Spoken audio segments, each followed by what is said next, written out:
నేను మీ అందరిని ఒక క్వెషన్ అడగదలుచుకున్నానండి. చిన్న క్వెషన్. మీరు ఆన్సర్ ఇవ్వచ్చు. ఓకే.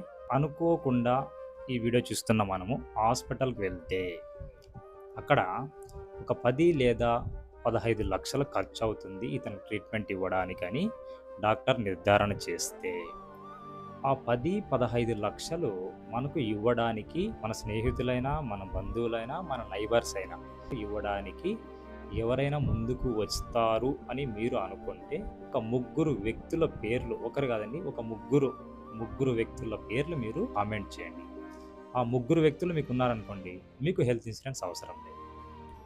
ఒకవేళ నాకు ఎవరూ లేరనుకుంటే, వెంటనే మీరు చేయాల్సిన పని హెల్త్ ఇన్సూరెన్స్ తీసుకోవాలి. ఎందుకంటే, మనం ఆపదలో ఉన్నప్పుడు మనల్ని ఆదుకోవడానికి ఎవరూ రారు. ఇన్సూరెన్స్ మాత్రమే మనల్ని ఆదుకుంటుంది. కాబట్టి ఎవరు కూడా నిర్లక్ష్యం చేయకుండా హెల్త్ ఇన్సూరెన్స్ ఇప్పుడే తీసుకోండి.